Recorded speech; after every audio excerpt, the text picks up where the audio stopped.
Querido irmão, querida irmã, a paz do Senhor. Deus abençoe sua vida, Deus abençoe sua casa, Deus abençoe a sua família. Olha, nós estamos aí estudando o primeiro trimestre das lições bíblicas da CPAD do ano de 2023. É o primeiro trimestre.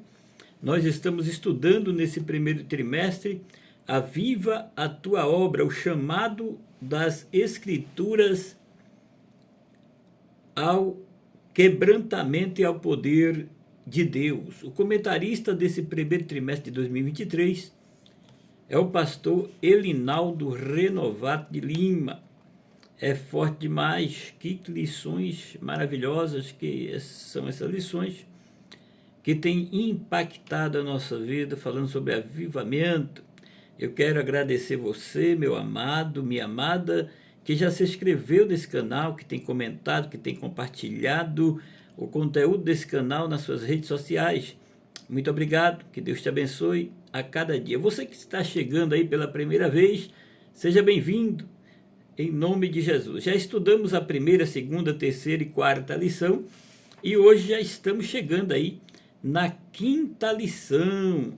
A quinta lição, que é o avivamento na vida da igreja. A quinta lição, o avivamento na vida da igreja, que será ministrada no dia 29 de janeiro de 2023. O avivamento na vida da igreja. O avivamento na vida da igreja, que será ministrada 29 de janeiro de 2023.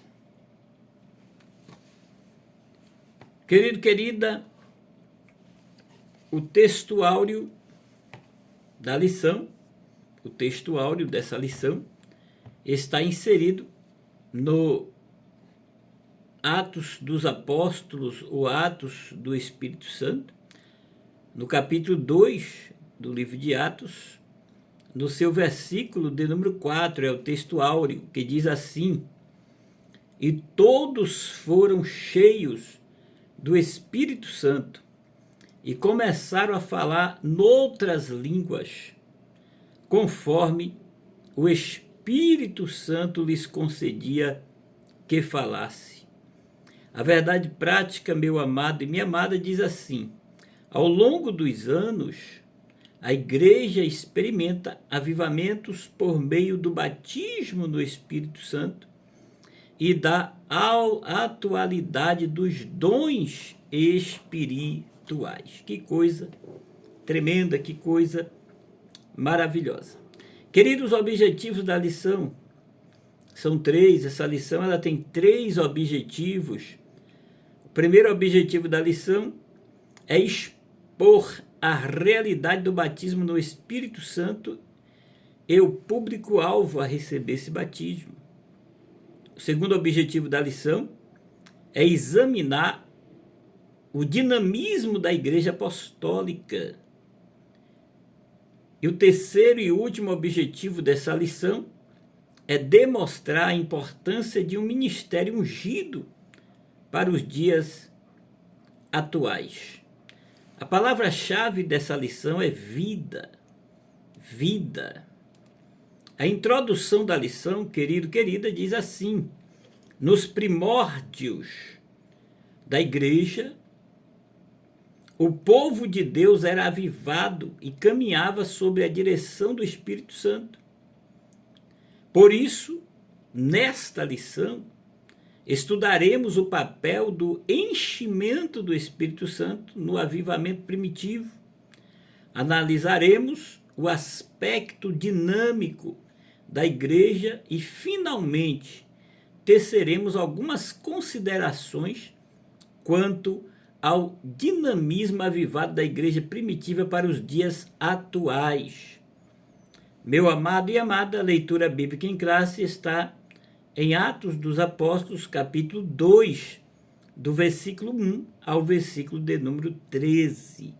Atos dos Apóstolos, capítulo 2, versículo 1 ao versículo de número 13. O primeiro ponto da lição diz assim: o batismo no Espírito Santo e o público-alvo. ou seja, o batismo no Espírito Santo, e aqueles que recebem esse batismo. O batismo com o Espírito Santo ou no Espírito Santo não tem diferença nenhuma, é a mesma coisa. O batismo com o Espírito Santo ou no Espírito Santo é a dádiva de Deus para os filhos, assim como a salvação é a sua dádiva para os perdidos. Então, assim como o batismo no ou com o Espírito Santo é uma dádiva de Deus para os servos, as servas do Senhor, assim também a salvação é uma dádiva para os perdidos. É forte demais, meu Brasil. Meu amado, minha amada, o primeiro tópico do primeiro ponto fala sobre o chamado abrangente de Jesus. É importante percebermos que o batismo com o Espírito Santo é para quem já é salvo. Os discípulos, ao serem batizados no dia de Pentecostes, tinham seus nomes escritos no livro da vida, em Lucas 10, 20. Eram limpos diante de Deus, João 15, 3. Possuíam em si a vida espiritual, nós confirmamos em João 15. Haviam sido enviados para o seu trabalho, dotados de poder divino, em Mateus 10, 1, Lucas 9, 1 e 2, Lucas 10, 19. E aí por diante. Então, meu amado, minha amada, a promessa o chamado abrangente de Jesus, o batismo com o Espírito Santo, é para quem já é salvo. É claro que existem experiências tremendas. Eu já participei de alguns cultos em adoração a Deus, que a pessoa nunca na vida foi evangélico, nunca na vida serviu a Deus, e de repente ele entrega a vida para Jesus, e no momento que ele entrega a vida para Jesus, ele é batizado no Espírito Santo. Antes mesmo de descer as águas batismais, antes mesmo de ter uma credencial de membro da igreja, ele é batizado no Espírito Santo. Que coisa tremenda, que espera. Já vi muitas pessoas sendo batizadas no Espírito Santo. É claro que não acontece com todas as pessoas, porque quando você entrega a vida para Jesus, você é batizado em Jesus. Você é emergido no corpo de Cristo. E aí você tem a liberdade de também receber, se o Senhor quiser, aprove a Deus, e também lhe batizar aí no Espírito Santo. É tremendo, é tremendo. É claro que eu não estou falando o que muitas pessoas falam. Os batistas acham que quando a pessoa aceita, entrega a vida para Jesus, já é batizado no Espírito Santo. E não é isso que eu estou falando. Eu estou falando de experiências que algumas pessoas passaram, e eu já presenciei, de no momento em que entrega a vida para Jesus, é batizado no Espírito Santo, e a evidência é falar em línguas. E a pessoa fala em línguas. Meu Deus, é tremendo. Eu já vi várias pessoas recebendo aí, acontecendo esse tipo de experiência, e é algo tremendo. É algo tremendo.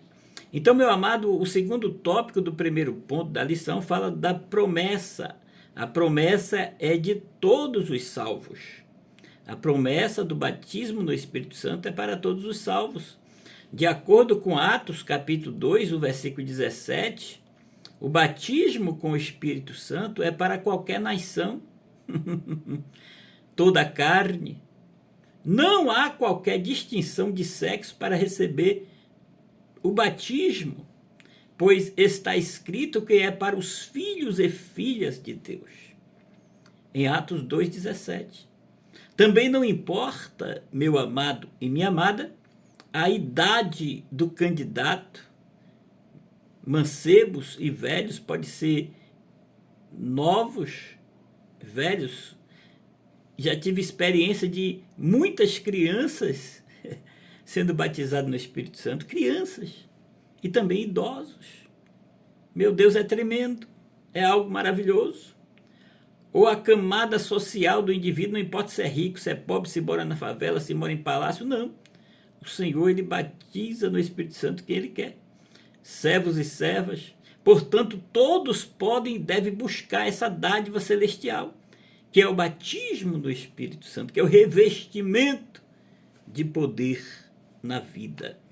Há várias promessas de Deus no Antigo Testamento, meu amado e minha amada, a respeito do derramamento do Espírito Santo sobre o povo, mas a principal é a que foi proferida pelo profeta Joel, aproximadamente aí uns 800 anos antes do advento de Cristo, em Joel 2, versículo 28 ao 32. João, ele foi o arauto de Jesus, o precursor, foi o homem cheio do Espírito Santo. Em todos os 4 evangelhos, ele confirma a promessa do batismo no Espírito Santo. Em Mateus 3,11, em Marcos 1,8, em Lucas 3,16, em João 1, 32 e 33, e também lá em Atos dos Apóstolos, capítulo 1, versículo 1 ao 16. São promessas. Em diversas ocasiões também, meu amado e amada, o Senhor Jesus confirmou a promessa do batismo com o Espírito Santo. Em Marcos 16, 17, Jesus declarou: falarão novas línguas. Em Lucas 24, 49, nesse texto, Jesus denominou a promessa como a promessa de meu Pai. O batismo com o Espírito Santo foi o último assunto de Jesus aos seus discípulos antes da sua ascensão. João, capítulo 7, versículo 38 e 39, esta passagem de João deve ser estudada juntamente com a de Atos, capítulo 2, versículo 32 e 33. O apóstolo Pedro, após ser batizado com o Espírito Santo e pregar no dia de Pentecostes, encerrou o seu sermão citando a promessa do batismo agora cumprida em Jerusalém. Atos 2, versículo 1 ao 4. Dos cerca de 500 irmãos que viram Jesus ressurreto, Jesus depois que havia sido ressuscitado, que passou aqui 40 dias aqui na terra, e ouviram o seu chamado para o cenáculo em Jerusalém, apenas 120 desses 500 que ouviram se deteram a buscar o Espírito Santo. Os textos de Lucas 24, 49, Atos 1, versículo 4 ao 8, 1 Coríntios 15, 6. Tanto Jesus quanto João Batista empregaram o termo batismo para descrever o revestimento de poder do Espírito Santo sobre o crente. Aleluia! Em Atos 1, 5, Mateus 3, 11, Marcos 1, 8. Ora, querido, querida, em todo batismo tem de haver 3 condições. Isso aqui é importante, é algo tremendo. Ora, em todo batismo tem de haver 3 condições para que esse ato se realize. Um candidato a ser batizado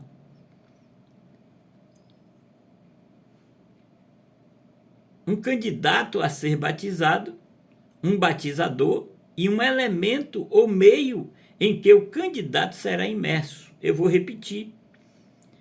Em todo batismo tem de haver 3 condições para que esse ato se realize. Primeira condição, um candidato a ser batizado. Segunda condição, um batizador.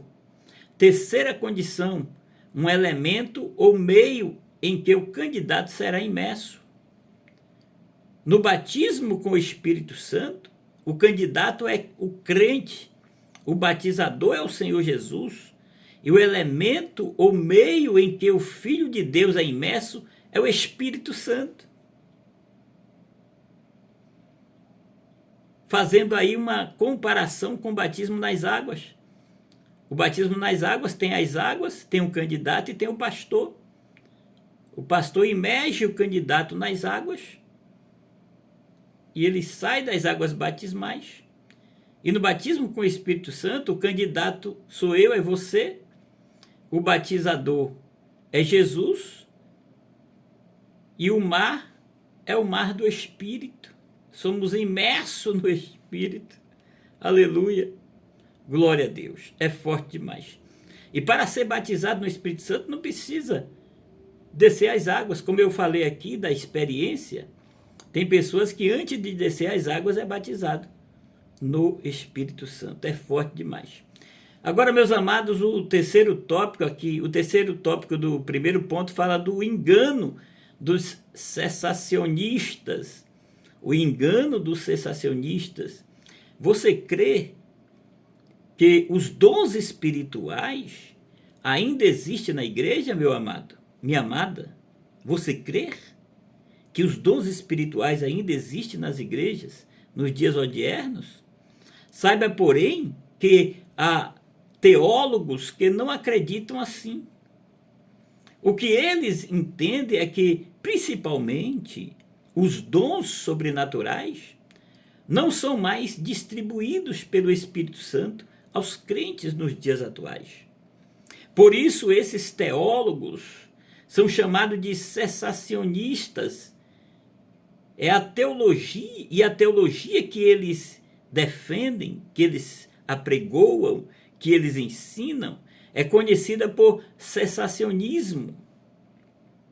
Esse cessacionismo é a visão cristã na qual se formula que parte dos chamados dons do Espírito Santo, apesar de terem sido de fundamental utilidade e importância nos primórdios da igreja cristã, cessaram de existir ainda no período da igreja primitiva. Os cessacionistas podem ser divididos em vários níveis.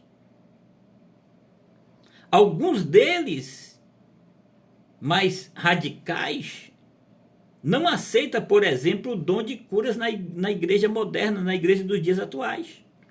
Outros sensacionistas defendem a tese de que o dom de profecia cessou na boca de profetas humanos, sendo restrita a manifestação da profecia escrita na Bíblia Sagrada. É unânime entre os cessacionistas que o dom de línguas, nos moldes do falar em línguas, sejam línguas estranhas conhecidas, xenoglossia ou indecifráveis glossolalia. Minha língua enrola para falar essas palavras difíceis. Glossolalia. Se encerrou nos tempos apostólicos. Entendem os cessacionistas que tais e registro dos dons serviriam a um propósito naquela época, que era a fundação da igreja primitiva.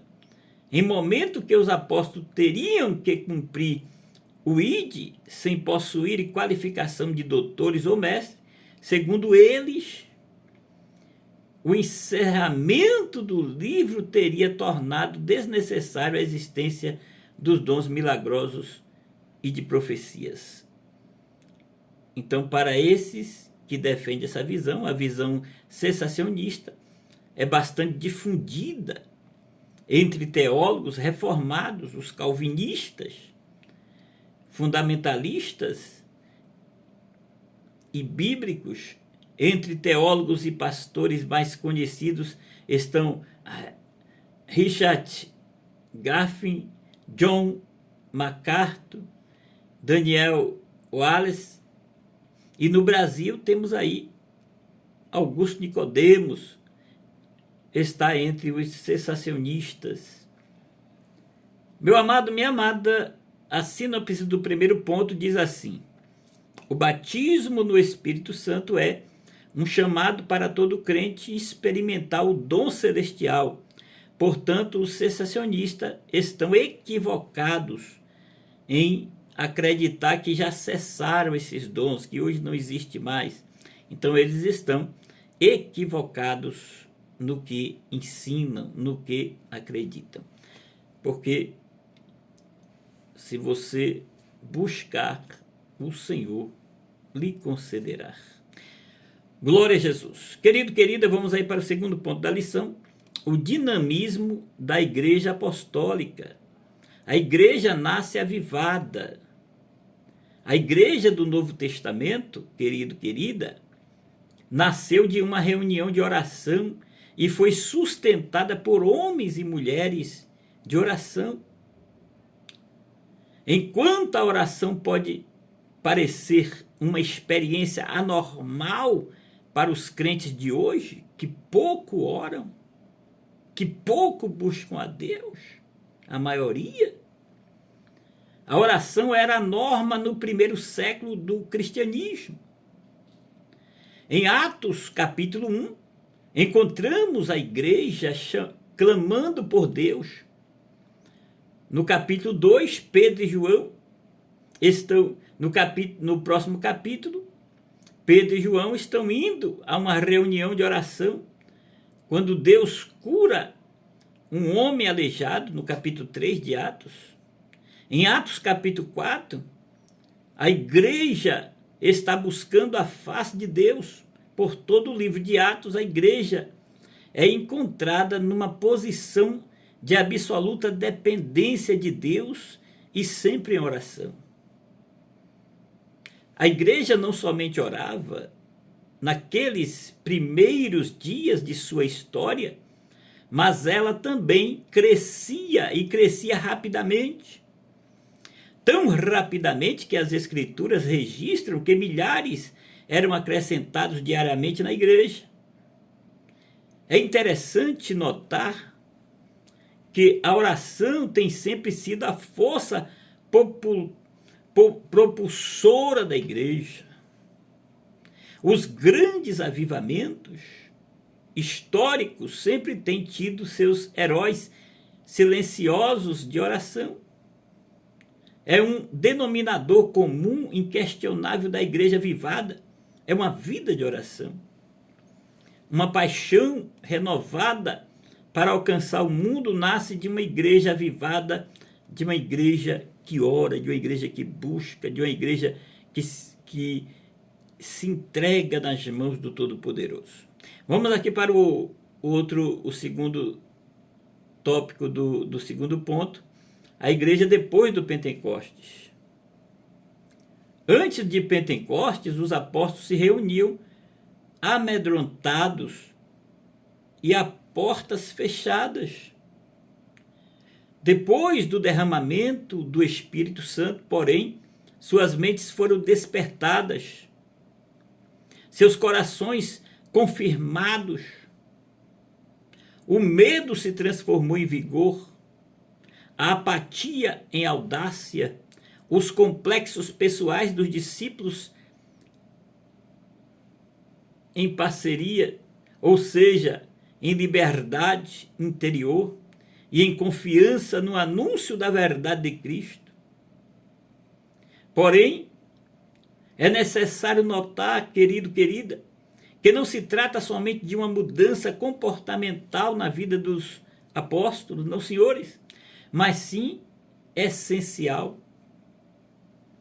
A vida dos discípulos não será mais a mesma. Paulo expressa este fato com uma fórmula sintética e eficaz. Paulo disse em Gálatas 2:22, vivo eu não, mas Cristo vive em mim. Agora não sou eu que vivo, mas é Cristo que vive em mim. Há nos discípulos, a partir de então, um novo princípio de vida que não anula a biologia ou a psique, não, senhores, mas as eleva, colocando o homem inteiro a serviço de Cristo. Como podemos constatar isto?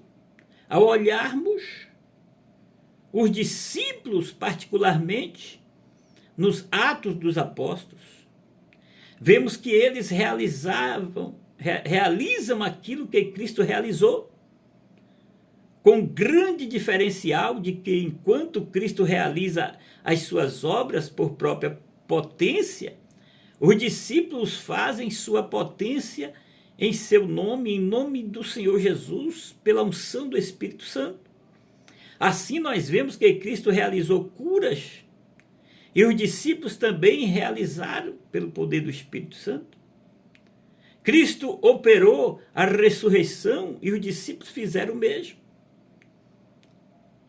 Por vezes imitando até mesmo alguns dos seus gestos.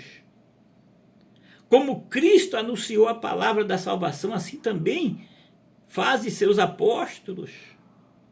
Como Jesus Cristo interpretou o Antigo Testamento à luz de sua vida, assim também os seus discípulos o interpretaram à luz de Cristo.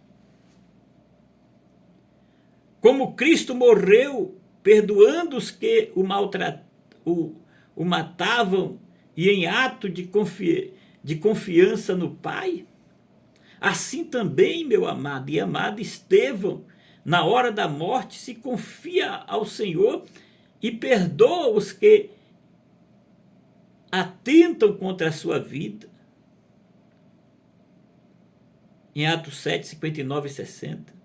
Enfim, meu amado e minha amada, poderíamos continuar relatando as formas com as quais a vida de Cristo se reproduziu na igreja primitiva, desde a oração até a perseguição. Porém, estes dados já deixam claro o quanto a igreja não vive de uma vida própria, mas sim da vida de Cristo nas várias fases de seu ministério, cheia,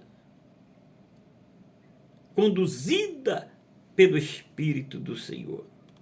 A sinopse aqui do ponto 2 diz: a igreja do Pentecostes nasceu avivada e permaneceu avivada. Isso explica o dinamismo desta igreja. É forte demais. Vamos fechar a lição para o terceiro e último ponto da lição. Um ministério ungido para os dias atuais. Meu Deus, é forte demais. Na unção do Espírito Santo, mediante o cultivo das línguas recebidas com batismo no Espírito Santo, o crente, o cristão, o servo, a serva de Deus, é edificado pessoalmente. Isto é, mais disposição e maior coragem na vida cristã para testemunhar de Cristo. O crente cheio do Espírito ora e intercede constantemente a favor dos filhos de Deus. Tem maior glorificação do nome do Senhor, glorifica mais ao Senhor, adora mais ao Senhor, isto é, em espírito e em verdade, nos atos e na vida do crente. É forte, Brasil. Meu amado, o tópico 2 do terceiro ponto diz: autenticado por Deus. Quando Deus chama um homem para a obra do ministério, também o aparelha com as habilidades e qualificações necessárias para que ele possa realizar a obra adequadamente, da forma que Deus quer, da forma que Deus chamou e lhe delegou para que ele realizasse essa obra. Há um chamado divino para o ministério e uma chamada para a igreja. Devemos lembrar sempre que o ministério não é uma profissão, mas um ofício, um chamado, uma vocação. Ninguém pode simplesmente decidir tornar-se um ministro da mesma maneira que decide tornar-se um advogado ou exercer uma linha de trabalho. Não, senhores. É preciso ter alguma razão para se crer que seja chamado para o ministério. Isso não quer dizer uma revelação especial do céu, como um sonho ou uma visão, mas a consciência de que se possui em alguma medida as qualificações exigidas, juntamente com o sincero desejo de pregar o Evangelho de Jesus. A disposição para fazer sacrifícios pela causa de Cristo e de empenhar-se para obter a preparação necessária. Deus conduzirá ao ministério à sua própria maneira aqueles a quem ele chamar. Porque Deus chama, Deus capacita, Deus envia, Deus cuida. Eita, é forte, e a glória é dele, o poder é dele. É tudo por ele e para ele, porque sem ele nada podemos fazer. Meu amado, vamos para o tópico 3, do ponto 3, glorificar a Cristo. Nem mesmo o nosso Senhor Jesus Cristo fez a si mesmo um sacerdote, mas foi chamado por Deus para esse ofício, da mesma maneira que Arão o fora chamado. Hebreus 5, 4 e 5. Apesar disso, existe hoje, nos dias atuais, nos dias odiernos, existe hoje muitos pregadores e missionários, freelancers, independentes. Essa é uma tendência errada e deve ser desencorajada no seio da igreja.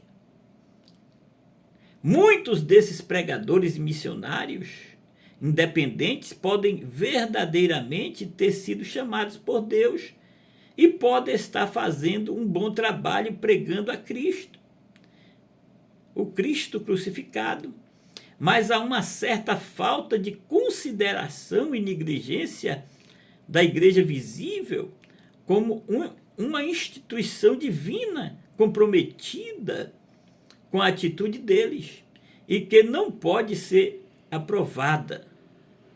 Então, meus amados, o chamado de Deus é o chamado da igreja e não são antagônicos. Toda verdadeira igreja é instrumento de Deus para o treinamento e ordenação de homens no ofício ministerial. Alguns a que, alegando uma piedade superior, sustentam que a chamada de Deus é suficiente e que eles não precisam da chamada de ordenação da igreja, não precisa de estar num templo. Essa falta de respeito para com a igreja visível, a instituição, não é bíblica e deve ser desestimulada. Então, meu amado, minha amada, se você tem um chamado de Deus, se você tem uma chamada de Deus, você tem que estar debaixo da bênção dos seus líderes. Você não pode sair de lugar em lugar sem ter uma cobertura espiritual sobre a sua vida. A síntese do ponto 3 diz: um ministério cristão deve ser ungido pelo Espírito Santo, autenticado por Deus e glorificar a Cristo. Glória a Deus. Meu amado, a conclusão dessa lição diz: a igreja apostólica nasceu sob o avivamento do Pentecostes, debaixo do glorioso batismo no Espírito Santo. Ao longo de sua história, aprendemos que seu êxito não foi o conhecimento humano de seus pregadores, membros e congregados. O que fez toda a diferença no ministério da igreja apostólica foi a unção do Espírito Santo sobre a igreja. Não podemos deixar a chama apagar. A unção do Espírito Santo continua disponível nos dias atuais, nos dias de hoje. Podemos ser cheios do Espírito Santo, batizados com o Espírito Santo, revestidos pelo Espírito Santo. Glória a Deus. Deus te abençoe, Deus te guarde, Deus te ajude.